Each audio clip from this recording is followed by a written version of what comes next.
आधी हकीकत आधा फसाना।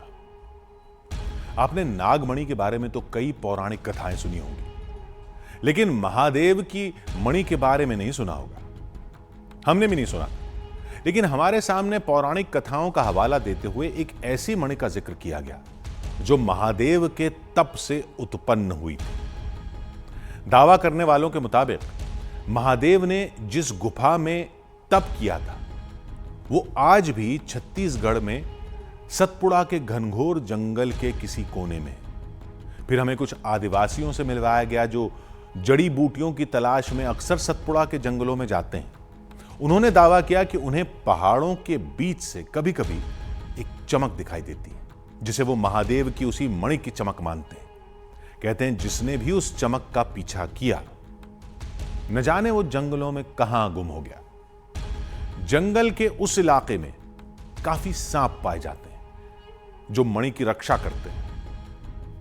इतनी कहानियां सुनने के बाद हम खुद को रोक नहीं पाए और निकल पड़े पुराणों में गुम उस रहस्यमयी गुफा की खोज में।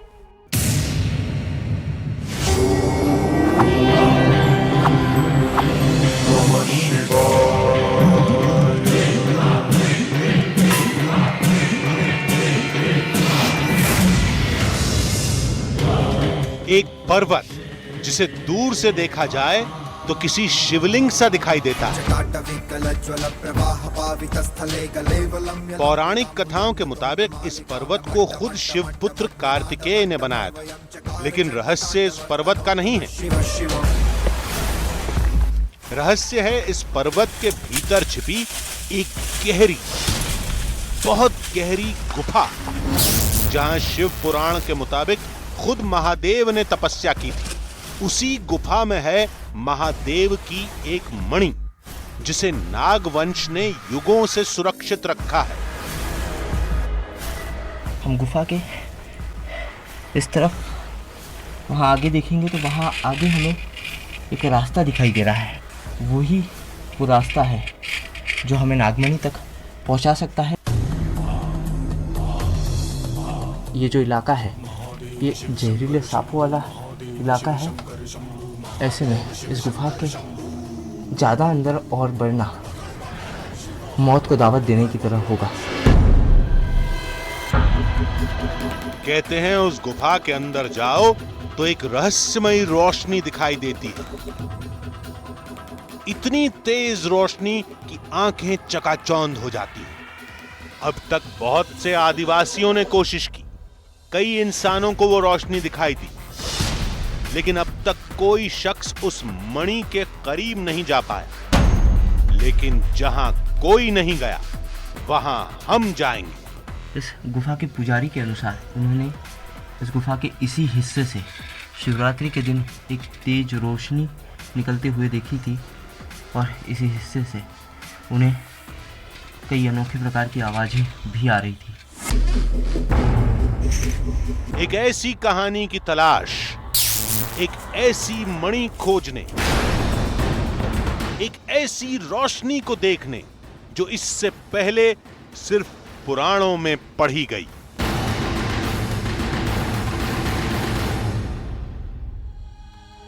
आधी हकीकत आधा फसाना। हमारी मंजिल एक ऐसी गुफा थी जिसका जिक्र पुराणों में तो मिलता है, लेकिन आज तक वहां कोई पहुंच नहीं पाया। हालांकि लोग उस पर्वत को जानते हैं जिसके जंगल में वो रहस्यमयी गुफा कहीं छुपी हुई है। कुछ आदिवासियों ने उसी पर्वत में अजीब सी चमक देखने का दावा भी किया था, लेकिन वहां पहुंचने का रास्ता उतना आसान नहीं था जितना लग रहा था। पहले तो उस पर्वत तक पहुंचना मुश्किल था। अगर पहुंच भी गए तो उस गुफा को खोजना आसान नहीं होगा। अगर गुफा मिल भी गई तो उसके अंदर जाना जान हथेली पर रखने जैसा होगा। लेकिन हमें तो उस गुफा को देखने का, उसके अंदर जाने का जुनून सा सवार हो गया था। सवाल एक ही था, क्या उस गुफा में महादेव की मणि देखने को मिलेगी?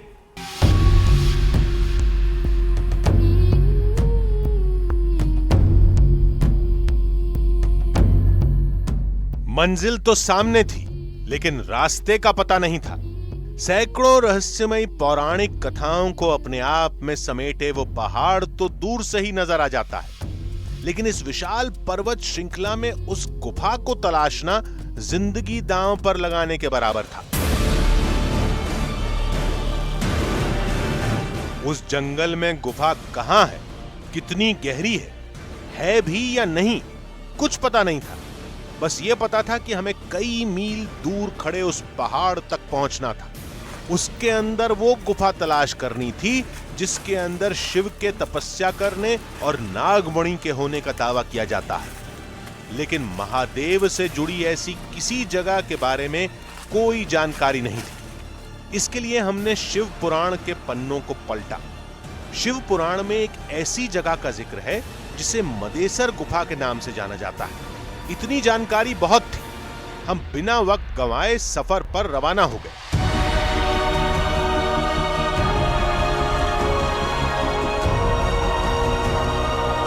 हमारी मंजिल थी रायपुर से 500 किलोमीटर दूर जशपुर की मदेसर गुफा।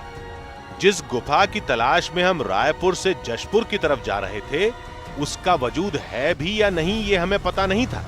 अगर कुछ मालूम था तो केवल उससे जुड़ी एक पौराणिक कथा। कथा के मुताबिक एक बार महादेव ने धरती पर साधना करने की इच्छा जताई, जिसके लिए भगवान शंकर के पुत्र कार्तिकेय ने एक पहाड़ को शिवलिंग के आकार में ढाल दिया। उस पहाड़ की एक गुफा में शिव शंकर ने साधना की। मान्यता है कि इस गुफा के अंदर भगवान शंकर के विशेष तेज से नागमणि का जन्म हुआ, जिसकी रक्षा नागलोक के देवता करते थे। शिव की साधना के बाद गुफा अपने आप बंद हो गई। कहते हैं वो नागमणि आज भी उस गुफा के बीचों बीच सुरक्षित मौजूद है, जो आज भी जहरीले नागों के सुरक्षा कवच से घिरी रहती है। पौराणिक कथाओं में डूबे हम शाम तक जशपुर पहुंच गए। अंधेरा होने पर हमने एक गांव में शरण ली। गांव में जब हमने लोगों से उस रहस्यमयी गुफा के बारे में बात की तो सबके चेहरे पर एक तनाव दिखने लगा। हर किसी की ज़बान पर जानकारी कम, चेतावनी ज्यादा थी। जाया जा सकता है, लेकिन कई जंगली जानवर ऐसे हैं, भालू हैं, हाथियां हैं, बड़े बड़े सर्प हैं, विषैले सर्प हैं, जो वहाँ जाना बहुत खतरे से खाली नहीं। और काफ़ी घना जंगल है, उस जगह पे कोई जाता भी नहीं। और जंगली जानवरों के डर के भय की वजह से उस क्षेत्र में लोग ज़्यादा जंगल के अंदर नहीं जाते। बताया गया कि हमसे पहले भी कई लोग उस गुफा का पता लेकर यहां से गए थे। कई बार उन्हें जंगलों में भटकता देखा भी गया था, लेकिन वो वापस कभी नहीं आए। वो गुफा का मुहाना है, वहाँ तक भी इंसानी पहुँच नहीं है। हालांकि कुछ लोग बताते हैं कि 2-4 लोग वहाँ पे गए, लेकिन अंदर घुसने की जिसने भी वहाँ पे कोशिश की वो फिर जिंदा लौट के वापस नहीं आया। एक पहला और बड़ा कारण तो ये है कि वहाँ पे अभी भी सर्प हैं, विषैले सर्प है, बड़े बड़े नाग है वहाँ पे। खतरनाक जंगल है, खूंखार जानवरों का राज है, बड़े बड़े विषधर सांप मिलेंगे। इन तमाम चेतावनियों के बीच हमें एक उम्मीद की किरण दिखी।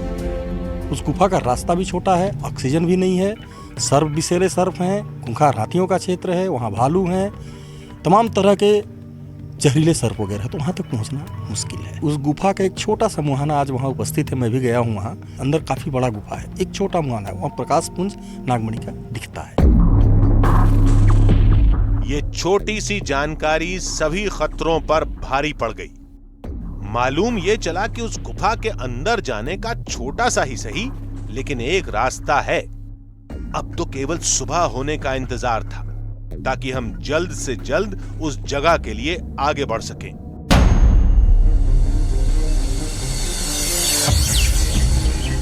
सुबह होते ही हम मदेसर गुफा के लिए रवाना हो गए, लेकिन वहां तक पहुंचना अभी बाकी था। अब हमें रास्तों की परवाह नहीं थी।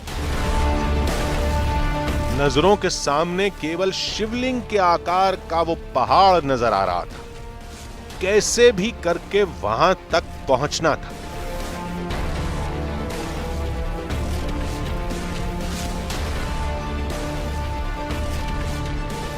वाकई मदेसर पहाड़ बिल्कुल वैसा ही था जैसा हमने सुना था, जैसा गांव के लोगों ने बताया था। बिल्कुल शिवलिंग के आकार का यह सतपुड़ा पर्वत श्रृंखला का हिस्सा है। आसपास कई चोटियां थी, लेकिन शिवलिंग जैसा बस एक ही पहाड़ था।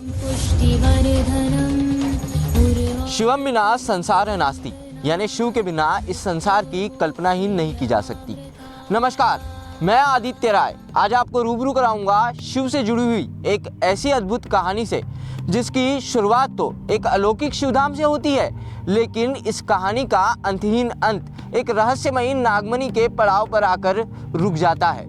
और इस कहानी तक आपको पहुंचाने के लिए हमें सतपुड़ा की इन वादियों में उस मदेसर पहाड़ तक पहुंचना होगा, जो हमारे सफ़र का सबसे पहला पड़ाव है। तो आइए चलते हैं इस शिवलोक के हैरत अंगेज और रहस्यमयी सफर पर। ड्राइवर ने बताया कि चुपचाप झील के किनारे चलते जाना, आगे एक जंगल मिलेगा। जंगल को पार करने के बाद मदेसर पहाड़ सामने मिलेगा। गांव वालों ने जंगल में सजग रहने की कड़ी चेतावनी दी थी। कहते हैं जंगल में बेहद विषैले सांप रहते हैं, जिन्हें नागमणि के रक्षक का नाम दिया जाता है। इन बिलों को देखकर लगा कि शायद हम सांपों के इलाके में घुस चुके थे, लेकिन खतरों की परवाह किए बिना हम उस रहस्यमयी गुफा की तरफ बढ़ते जा रहे थे। अब हम मदेसर पहाड़ के नीचे खड़े थे। जानकारी के मुताबिक वो गुफा यहीं कहीं आसपास होनी चाहिए।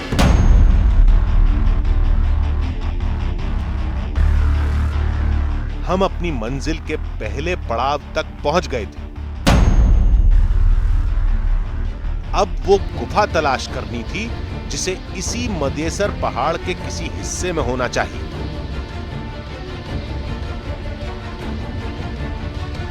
मदेसर पहाड़ का ये पूरा इलाका चट्टानी इलाका है, और इस इलाके में इन चट्टानों पर ऊपर चलना काफ़ी दिक्कतों भरा है। इसके साथ ही तेज़ी से बढ़ती हुई धूप की वजह से इन चट्टानों पर ऊंचाई पर चढ़ना और भी दिक्कतों भरा होता जा रहा है।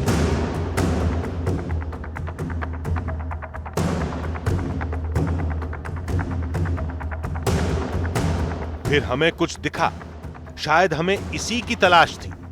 कुछ देर बाद पक्का हो गया कि यही मदेसर गुफा है, जिसके अंदर नागमणि के होने का दावा किया जाता है। पौराणिक कथा के मुताबिक इसी गुफा में भगवान शिव ने साधना की थी। शिवलिंग के आकार के इस अनोखे मदेसर पहाड़ से जुड़ी हुई किंवदंतियों के अनुसार, जब कार्तिकेय ने इस पहाड़ को तराश कर शिवलिंग का आकार दिया, उसके बाद खुद महादेव यहाँ पर आए और उन्होंने मदेसर पहाड़ के नीचे स्थित इस गुफा में कई वर्षों तक तप भी किया। कहा जाता है कि महादेव के उसी तप के तेज से इस गुफा में नागों को नागमणि की प्राप्ति हुई।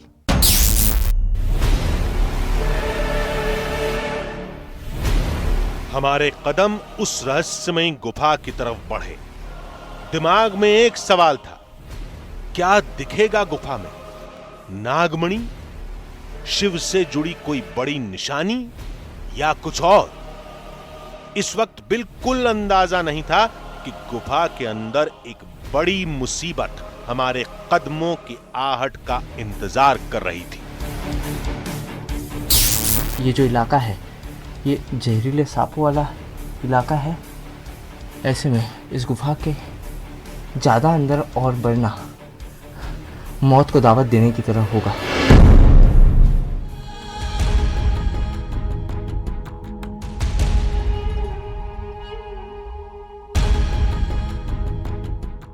आधी हकीकत आधा फसाना। सैकड़ों मील का सफर करके जंगल के तमाम खतरों को पार करने के बाद हमें जिस गुफा की तलाश थी वो हमें मिल चुकी थी। दावे के मुताबिक इस गुफा में महादेव ने साधना की थी और साधना के तप से एक मणि उत्पन्न हुई थी। दावे को परखने के लिए जब हम गुफा के अंदर घुसे तो हमारे रोंगटे खड़े हो गए, क्योंकि अंदर हमें किसी सवाल का जवाब तो नहीं मिला, लेकिन एक बड़ा सवाल जरूर सामने खड़ा हो गया। सबसे पहली चुनौती तो वो रास्ता तलाशना था जिससे होकर गुफा के अंदर जाया जाता है। कोई कहता है वो रास्ता कलयुग शुरू होते ही बंद हो चुका है, कोई कहता है कि आज भी वो सुराख दिखता है। हमें दोनों चीजें दिखी, फिर भी हम गुफा के अंदर तक नहीं पहुंच पाए। इस दौरान हमने एक एक करके कई रास्ते आजमाए, लेकिन उसके बाद जो हमारे सामने आया वो चौंका देने वाला था।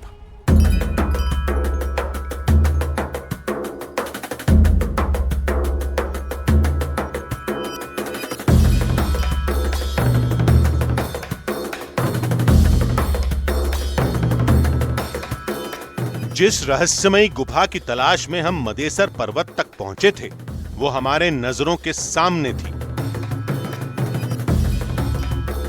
अंदर जाते ही सामना एक बेहद तंग रास्ते से हुआ।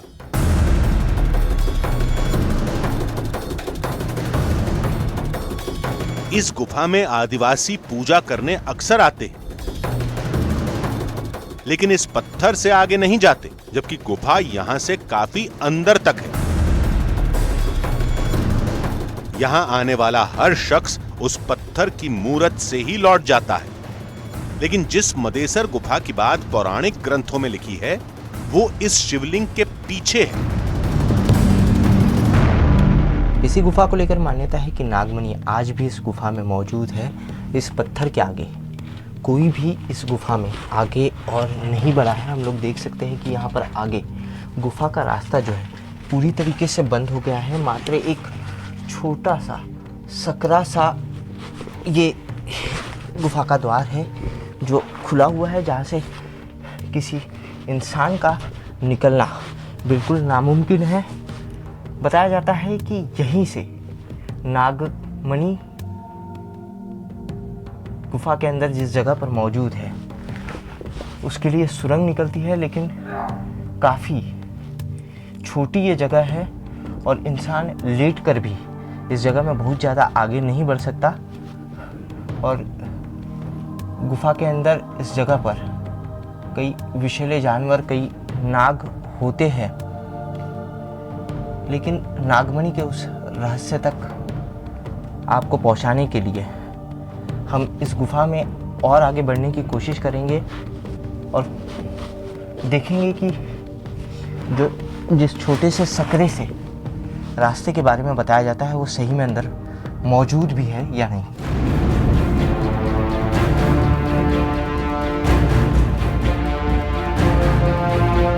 थोड़ा आगे जाते ही ये गुफा पूरी तरीके से बंद हो जाती है। आप मुझे देख सकते हैं कि मैं यहाँ पर ठीक तरीके से बैठ भी नहीं पा रहा हूँ और बहुत ही सकरी सी ये गुफा है। आगे इस तरफ से रास्ता पूरी तरीके से बंद है और गुफा के इस तरफ एक रास्ता दिखाई दे रहा है।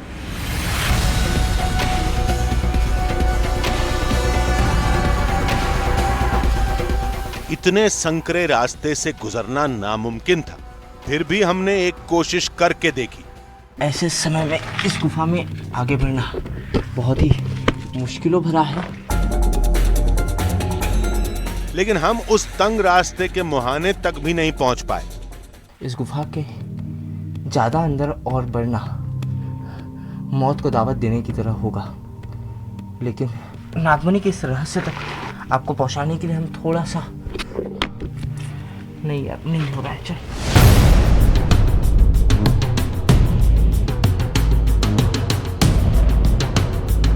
फिर हमने टॉर्च लेकर गुफा के अंदर जाने की एक कोशिश और की। जहाँ तक मेरी नज़रें जा रही है मैं उस हिस्से को देखने की कोशिश कर रहा हूँ, तो यहाँ से तो गुफा का मुहाना पूरी तरीके से बंद हो गया है। लेट कर या रेंग कर भी वहाँ तक पहुँचना नामुमकिन है। काफ़ी डर भी लग रहा है। गुफा के इस हिस्से से नागमणि तक पहुँचना वैसे भी नामुमकिन है। गुफा के इस हिस्से में ज़्यादा देर तक रुकना खतरनाक साबित हो सकता है, इसलिए हम तुरंत ही गुफा के इस हिस्से से अब निकल रहे हैं। हर कोशिश नाकाम होने के बाद हमने गुफा से बाहर निकलना ही मुनासिब समझा।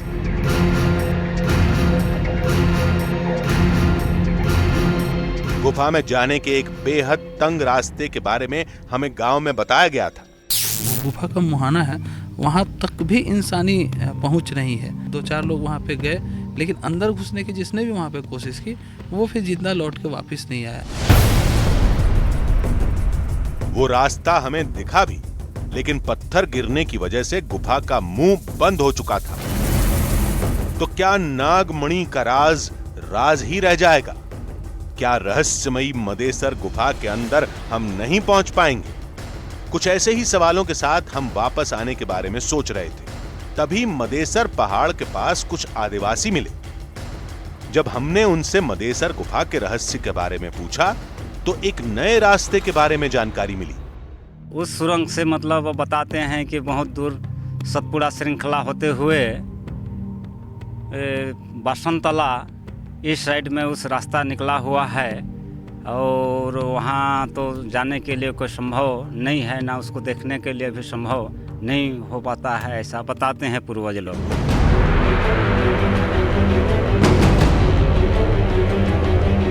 आदिवासियों के मुताबिक मदेसर गुफा का दूसरा सिरा इन पर्वतों के बीच से होते हुए दूसरी तरफ बासनताला में खुलता है। अगर कोशिश की जाए तो दूसरे सिरे से गुफा के अंदर जाने में सफलता मिल सकती है।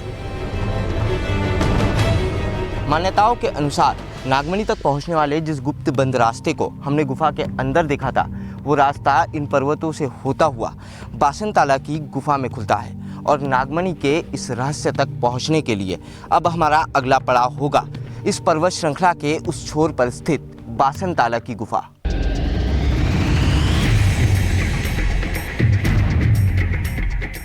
मदेसर गुफा के उस दूसरे सिरे को बासनताला गुफा के नाम से जाना जाता है, जिसके अंदर पहुंचकर नागमणि के रहस्य की तह तक पहुंचा जा सकता है। हम इस मौके को छोड़ना नहीं चाहते थे। थोड़ी ही देर बाद हम बासनताला के सफर पर थे, जो ज्यादा दूर नहीं था, लेकिन मदेसर पहाड़ से हमारा पीछा नहीं छूटा था। मानो एक रहस्य लगातार हमारा पीछा कर रहा था।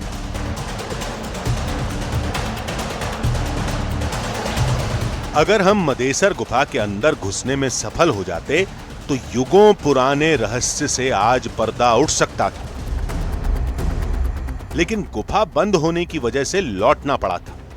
सवाल अब भी वही था, क्या गुफा के अंदर नागमणि मिलेगी?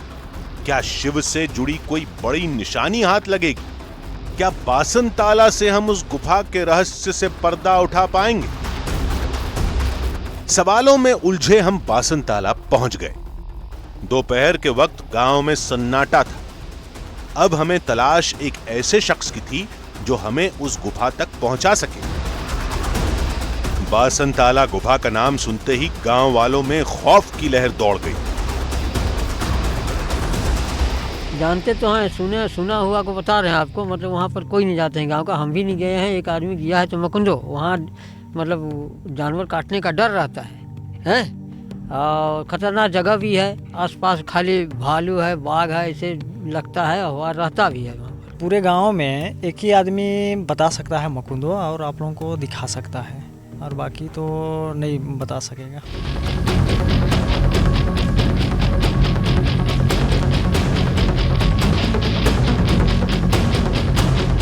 कुछ देर बाद हम मुकुंद नाम के उस शख्स के पास पहुंचे जो उस गुफा का रास्ता जानता था। मुकुंद से जानकारी हासिल करने के बाद हम जंगल की तरफ रवाना हुए। अभी जंगल शुरू ही होने वाला था कि एक तस्वीर ने हमें आगे के खतरे के बारे में आगाह कर दिया। ये हाथियों के खौफ वाला इलाका है। यहाँ जंगल से निकलकर हाथी इन गांवों में भी घुस जाते हैं। बासनताला गांव का एक ये घर है, और इस घर को इस शत-विशत अवस्था में हाथियों ने ही पहुँचाया है। इस घर को देखकर अंदाज़ा लगाया जा सकता है कि इस जंगल में हाथी कितने खुंखार हैं, और उनके क्षेत्र में पहुँचने पर वो हमें नुकसान भी पहुंचा सकते हैं।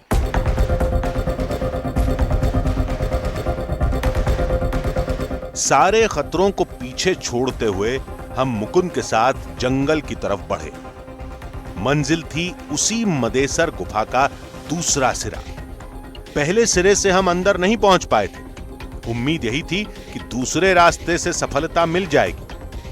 शायद आज शिव की साधना और नागमणि से जुड़े सदियों पुराने रहस्य से पर्दा उठने वाला था। कभी नदी किनारे, कभी पगडंडियों के सहारे, तो कभी पथरीले रास्तों से होते हुए हम लगातार गुफा की तरफ बढ़ते जा रहे थे। कुछ देर बाद हम उस पहाड़ के सामने थे जिसमें हमें उस रहस्यमयी गुफा की तलाश करनी थी। मदेसर के पहाड़ से आगे बढ़ने वाली सतपुड़ा की पर्वत श्रृंखला आगे आकर इन्हीं पहाड़ों में, इन्हीं पर्वतों में जुड़ती है। मुकुंद दादा हमें बासनताला की गुफा तक ले जा रहे हैं। दादा कौन से यही जंगल में है, यही जंगल में है।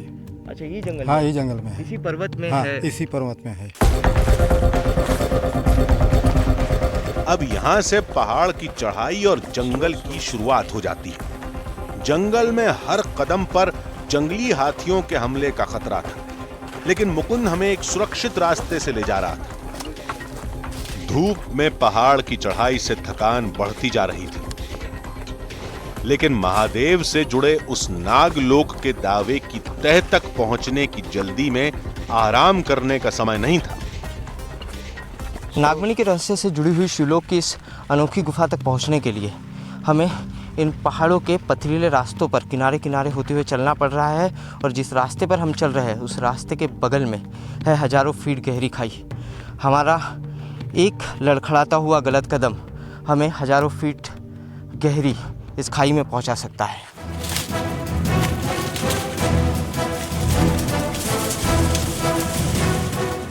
फिर वो पल आ गया जिसका हमें बेसब्री से इंतजार था। क्या बोल रहे? इसी के नीचे गुफा है और गुफा के अंदर में कई प्रकार के यहाँ जहरीले सांप हैं और भालू वगैरह रहते हैं। इसी के नीचे गुफा है? हाँ। अब हमारी नजरें उस गुफा को तलाश रही थी। मुकुंद भी सालों पहले यहां आया था, लिहाजा उसे भी गुफा की जगह याद नहीं आ रही थी। मुकुंद के मुताबिक यही मदेसर गुफा का दूसरा सिरा है जो बासनताला में खुलता है, लेकिन यहां तो और भी बुरा हाल था। गुफा पूरी तरह बंद हो चुकी थी। पानी की वजह से गुफा में पत्थर उथर गिर गए हैं, तो इसलिए उसका मुंह जो है दरवाजा बंद हो गया है। ये बड़े बड़े पत्थर पहले नहीं हुआ करते थे? और उतना नहीं दिखाई दे रहे थे, अभी पानी की वजह से बड़े पत्थर दिख रहे हैं। अच्छा, ये पानी की वजह से ऊपर हाँ। से बड़े पत्थर नीचे आ गए। हाँ। लेकिन दादा गुफा का मुंह तो खोजना होगा, कहाँ से गुफा खुली हुई है, क्योंकि हमको इस गुफा के अंदर जाना है। इस गुफा के मुंह खोजने के लिए अभी तो कोई ये नहीं है, क्योंकि पत्थर गिरे हुए हैं। आप इसके आगे नहीं चलेंगे? आगे नहीं चलूँगा मैं बता नहीं सकता हूँ कि अभी कहाँ इसका मुंह है और कितना दूर है, लेकिन गुफा यही है। एक बार फिर पत्थरों ने हमारा रास्ता रोक दिया। हो सकता है किसी वक्त यहां एक रास्ता रहा होगा, लेकिन अब यह पूरी तरह से बंद हो चुका था। नागमणि के अनोखे रहस्य से जुड़ी हुई इस गुफा तक पहुंचने के लिए हमने इन जंगलों में कई मुश्किलों और दिक्कतों का सामना किया। उसके बावजूद यहां पहुंचने पर हमारे हाथ निराशा लगी है, हमें इस गुफा तक पहुंचाने वाले मुकुंदा ने बताया कि यहीं से गुफा का द्वार था, लेकिन ये बड़े बड़े पत्थर गिरने की वजह से अब गुफा का ये द्वार, गुफा का ये मुँह बंद हो चुका है। यहाँ हम देख सकते हैं कि बहुत ही छोटा और सकरा सा रास्ता गुफा के अंदर जाता है, लेकिन वहाँ से किसी इंसान का गुफा के अंदर जाना मुश्किल ही नहीं, नामुमकिन है। इस सकरे रास्ते से हम गुफा के अंदर देखें तो यहाँ से गुफा का नज़ारा साफ दिखाई दे रहा है कि यहाँ से एक सुरंग गुफा के अंदर गई है, लेकिन इस रास्ते से अंदर जाना नामुमकिन सा दिख रहा है। कई मुश्किलों और दिक्कतों का सामना कर कर हम इस गुफा में पहुँचे थे, और उसके बाद अब मुकुंदा भी हमें इस जंगल में, इस गुफा के पास अकेला छोड़कर चला गया है, जिससे इस घनघोर जंगल में हमें डर भी काफ़ी लग रहा है, जंगली जानवरों का भी डर है। लेकिन उसके बावजूद नागमणि के इस रहस्य तक पहुंचने के लिए हमें इस गुफा के आसपास, इस गुफा के अंदर जाने का कोई दूसरा रास्ता खोजना होगा। रुकावटों ने हमारी हिम्मत को और बढ़ा दिया था। अब हम जंगल में अकेले मदेसर गुफा के दूसरे रास्ते की तलाश कर रहे थे। जंगल में काफी देर भटकने के बाद गुफा के ऊपर वाले हिस्से में हमें कुछ दिखा। हमें रास्ता जैसा कुछ नजर आया।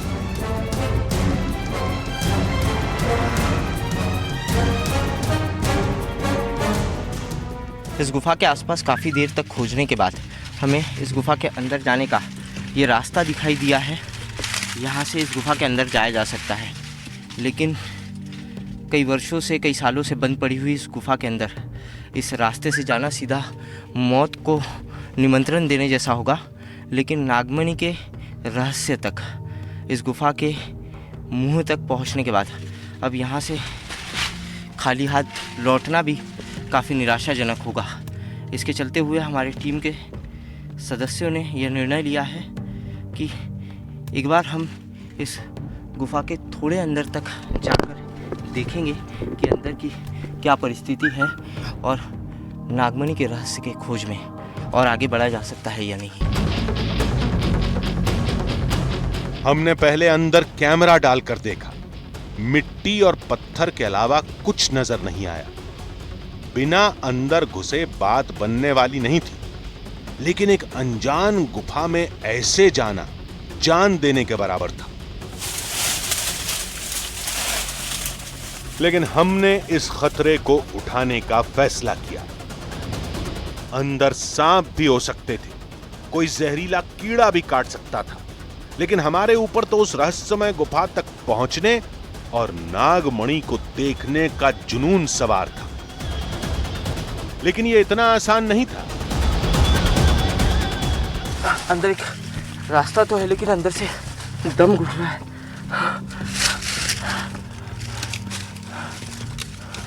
मैं थोड़ी दूरी तक ही अंदर जा पाया था, लेकिन ऑक्सीजन के अंदर इतनी कमी है।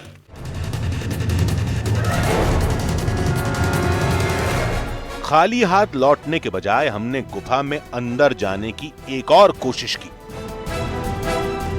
अंदर गए काफी देर हो गई तो कैमरामैन ने आवाज लगाई, आदित्य जी, आदित्य जी।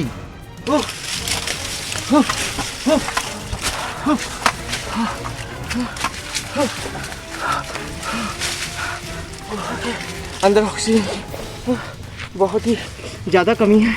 गुफा के अंदर दम घुटने की वजह से हमें बाहर आना पड़ा और गुफा के अंदर अंधेरा और उसका नज़ारा देखकर जो मौत का खौफ मैंने देखा, उसका डर मेरे अंदर से अभी भी नहीं जा रहा है। नागमणि के इस रहस्य की खोज के लिए हम निकले तो थे, लेकिन गांव वालों ने जितना हमें बताया था, ये सफ़र और ये गुफा उससे भी ज़्यादा खौफनाक है। हमारे पास न किसी प्रकार के कोई सुरक्षा उपकरण है, न ही ऑक्सीजन का किसी प्रकार का कोई सिलेंडर है, जिसकी वजह साथ हम गुफा के और ज़्यादा अंदर तक जा सके। और अंदर जाने के बाद जो डर और जो मौत का भय मैंने देखा है, उस डर के बाद इस गुफा के अंदर अब और जाने की हिम्मत नहीं है, जिसके चलते हुए अब नागमणि के रहस्य की ये खोज हमें यही रोकनी होगी। जिस गुफा के साथ महादेव की साधना की कहानी जुड़ती है, जिसके अंदर नागमणि के होने का दावा किया जाता है, हमने उस गुफा में जाने की पूरी कोशिश की। पहले मदेसर वाले रास्ते को आजमाया, फिर बासनताला तक पहुंच गए। वहां भी सफलता नहीं मिली तो मदेसर पहाड़ के एक और रास्ते से गुफा में जाने की कोशिश की, लेकिन गुफा पूरी तरह बंद होने की वजह से इन तीनों रास्तों से भी सफलता नहीं मिली। पौराणिक ग्रंथों में गुम हो चुकी उस रहस्यमयी गुफा की खोज के लिए हमारी तैयारी नाकाफी साबित हुई। हमने अपनी तरफ से कोई कसर नहीं छोड़ी, लेकिन पहाड़ में पूरी तरह बंद हो चुकी किसी गुफा में घुसने के लिए और भी ज्यादा संसाधनों की जरूरत थी, जो फिलहाल हमारे पास उपलब्ध नहीं थी।